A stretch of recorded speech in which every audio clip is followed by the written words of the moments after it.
What is the most worthless movie you have ever watched? Did you know there was a sequel to Lawnmower Man? Well, now you know. For the record, I didn't pay for it per se. My friend bought the first Lawnmower Man on DVD, and the sequel was included as a bonus because absolutely no sane person would buy it otherwise. Lawnmower Man 2, Beyond Cyberspace. Okay, I know this movie is poo. Absolute poo. But, in the summer of 1996, I was a plucky young half-Thai Canadian kid, stuck in rural Thailand for 2 months. When we went into town for groceries, I found this tiny little video shop that had all the latest movies on VCD, but they were 99% dubbed in Thai. They had a very small selection of English audio but Thai subtitled movies, one of them being *** Lawnmower Man 2, Beyond Cyberspace***. It had Matt Frewer in it. I recognized him from the Fox TV Mardi Gras movie from earlier in the year, an X-Men movie before there was talk of any X-Men movies, Generation X. God, I was 12, I had no perception of what a good movie was. All I knew was it was a movie I could watch and understand while being stuck a bazillion miles away from home. Open house. I felt disrespected for watching that piece of poo.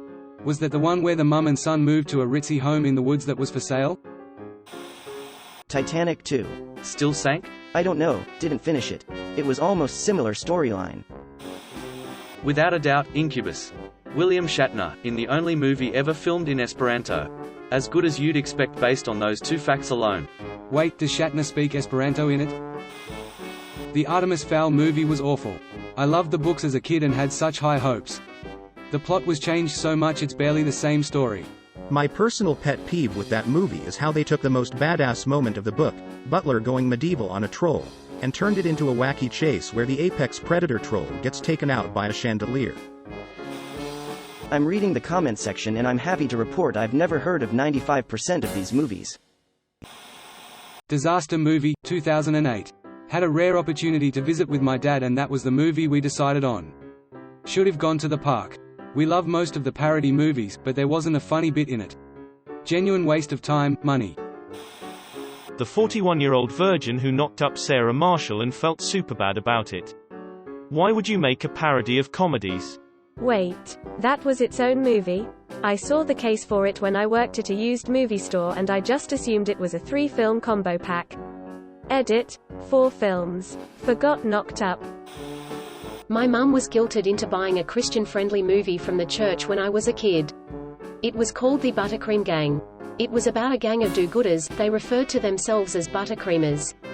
I was probably 12 when I finally watched it and couldn't tell if it was supposed to be a joke. Yes, I saw this as a kid. I grew up Mormon, at a friend's house. They were the type who could only watch Disney movies or Christian films like The Buttercream Gang. Not thought about that film in years, thanks for reminding me. I remember it being cheesy, but I was 12 and wanted to be polite at my friend's house.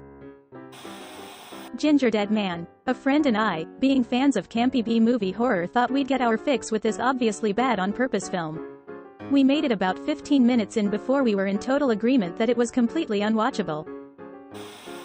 Dragon Ball Evolution. Yep, that movie is terrible. 365 Days. A really, really bad 50 Shades rip-off that I regret wasting time watching, though I didn't finish it. I've never watched it, but have watched a lot of people talk about it and always cringe when they play the You Lost Baby Girl clips. It is very cringe and I do not understand how anyone found it sexy. The movie I most regret, The Emoji Movie. The most boring and pointless movie I've watched, The Last Light. Still don't get how Sony Animation went from the Emoji Movie to Spider-Verse. Cats was the only film I ever considered walking out of. It was like mental self-harm. I knew what I was in for. I tried so hard to behave myself in the cinema. But watching respected veteran award-winning actor Sir Ian McKellen frantically lick and slurp milk from a bowl was too much and one lost it. Tall Girl or Sierra Burgess is a loser. Just awful. Sierra Burgess' message is basically, it's okay to be a putty person if you're insecure. Go wreck everyone's lives and then emotionally manipulate them into forgiving you laughing face. Cannot believe Eragon has not been named yet. There's a reason nobody's mentioned it and that's because some things need to be forgotten and Eragon the movie is definitely one of them.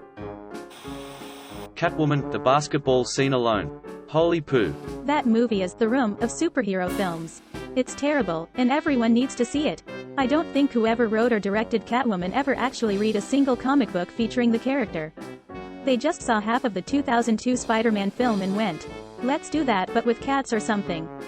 Also, the bad guy is a manufacturer of makeup because girls, am I right?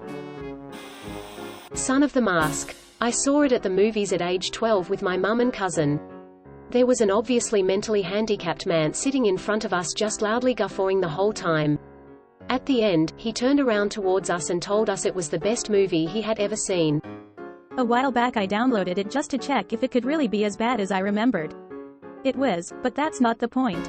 The point is that I forgot to stop it, and I accidentally seeded it until my ratio was 75-1. I am so sorry for how much of that monstrosity I've personally spread. A little gem called Airplane vs. Volcano. It's on Amazon Prime. It stars Dean Cain. It's about an airplane with about 6 passengers that gets stuck inside an emerging ring of volcanoes off the coast of Hawaii. The pilots die due to don't think about it, and the airplane has an emergency autopilot that makes the plane fly in circles. You know, to avoid another 9/11. Now it's up to Dean Cain and some other passengers to push past the volcano's ash clouds. They have to survive meteors that always hit the wings of the plane, and a psycho who thinks dead Cain is not doing his best, so he wants to form a mutiny and basically kill everyone. The army is there, and they can help, except the general doesn't want to because of reasons. So he waits until the final moment to send a squad of fighter jets to fight volcanoes, mind you, and get all the passengers to safety. Dean Cain gets hit by I have no effing clue. But he decides to sacrifice himself by crashing the plane, which is now filled with bombs, into the Big Boss volcano. Even though everyone was evacuated and he can be evacuated as well and get medical help, he goes though with it saying, "You're a big bitch," as he crashed into the big volcano. Seriously 0/10, but it's worth to watch. Prime has so many of these movies now, Llamageddon, Killer Sofa and one that I forgot the name of but it's a killer placenta. I watched one as a joke and now it recommends me them all the time. Any of the kissing booths?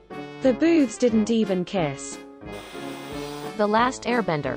As soon as I heard his name pronounced, I knew it was going to be a poo show for the ages. I thought the Star Wars Holiday Special was going to be one of those bad movies you could watch and make fun of. Nope. It was so boring and weird that I couldn't even sit through the whole thing.